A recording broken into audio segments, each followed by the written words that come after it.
Madame la Présidente, Excellences, Mesdames et Messieurs les représentants, chers amis, j'ai l'honneur de me joindre à vous en personne pour l'ouverture d'un des événements annuels les plus énergiques et les plus dynamiques du programme de travail des Nations Unies, la session annuelle de la Commission de la condition de la femme. Je vous souhaite la bienvenue à toutes et à tous, ici et en ligne. Cette année, la session de la Commission de la condition de la femme aborde l'une des questions les plus pressantes de notre époque.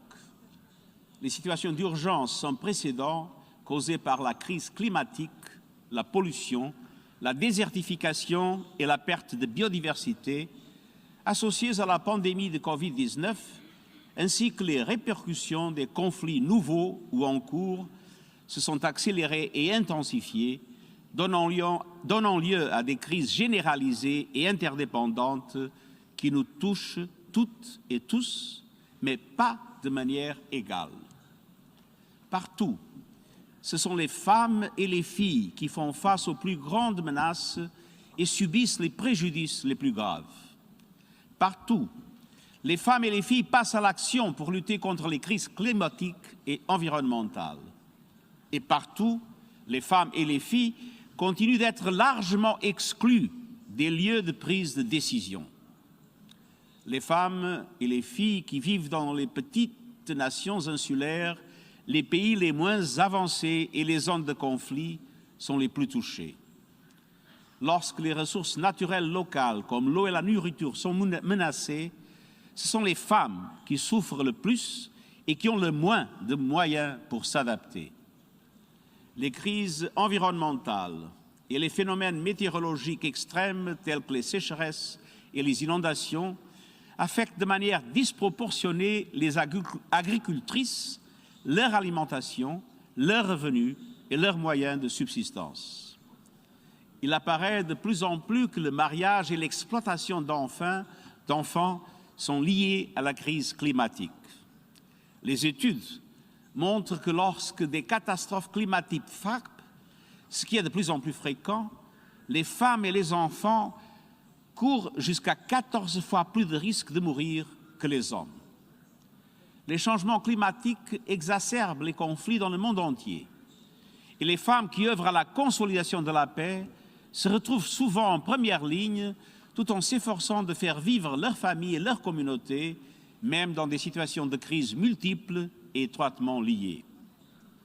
Je suis profondément alarmé par l'augmentation de la violence et des menaces à l'encontre des femmes qui défendent les droits humains et militent pour l'environnement. Distinguished delegates, compounding all these factors, gender discrimination means just a tiny proportion of landowners and leaders are women.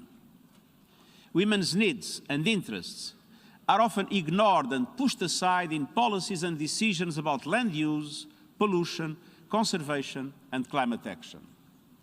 Just 1/3 of decision-making roles under the UNFCCC, Kyoto Protocol, and Paris Agreement are occupied by women. And only 15% of environment ministers are women. Around the world, only 1/3 of 192 national energy frameworks include gender considerations. And gender considerations are rarely taken into account in climate financing. This demonstrates once more that we live in a male-dominated world with a male-dominated culture.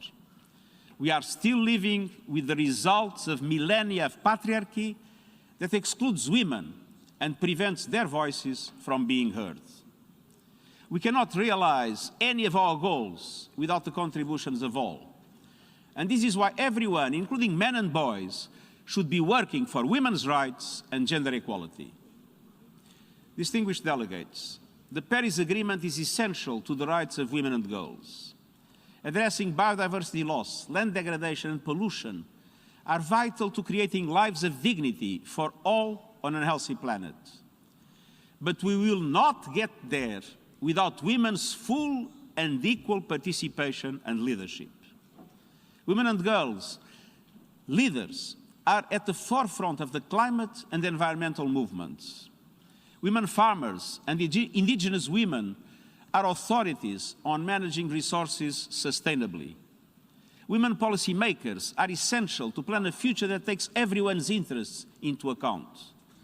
Women economists are rejecting outdated male-centric models and metrics, putting equality and sustainability at the heart of their work.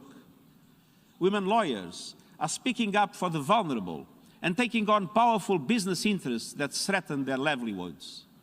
Women scientists are bringing new perspectives to sustainability and renewable energy.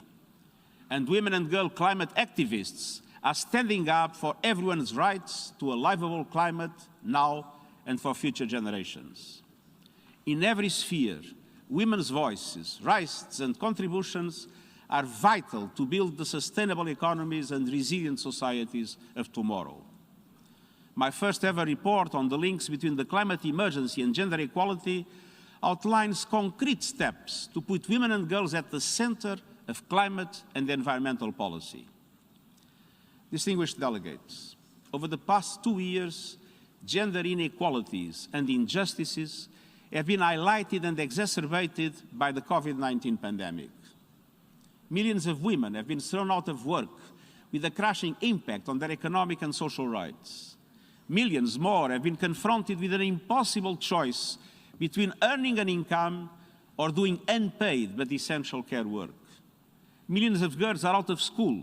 Many may never return. Tackling these issues requires a united front, protecting hard-won gains on women's rights while investing in lifelong learning, healthcare, decent jobs, and social protection for women and girls. Gender equality and women's rights must be at the heart of a renewed social contract that is fit for today's societies and economies. We are seeing a pushback on women's rights. We must push back on the pushback. And at the global level, my report on our common agenda proposes a rebalancing of power and resources through a new global deal. And gender equality is a prerequisite. The report proposes a new agenda for peace with the goal of reducing all forms of violence, including gender-based violence, and putting women and girls at the heart of security policy. I thank women's civil society groups for your important contributions to our common agenda and encourage your continued support for the proposals. Meanwhile, the United Nations is working every day to support the participation and leadership of women at every stage of building and maintaining peace.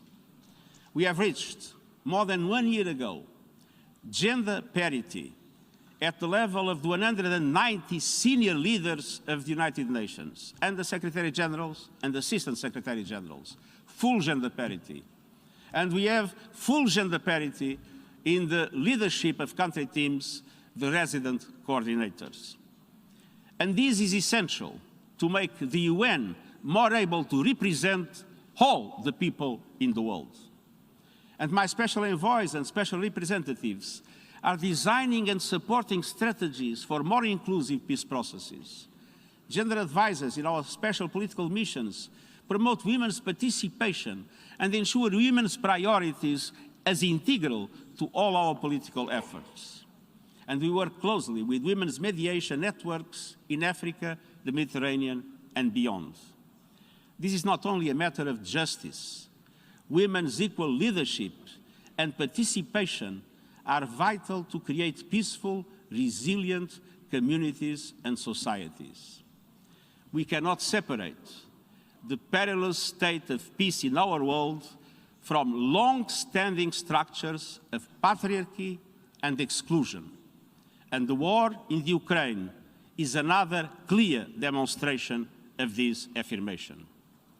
Distinguished delegates, the climate and environmental crisis, coupled with the ongoing economic and social fallout of the COVID-19 pandemic, are the defining issues of our time.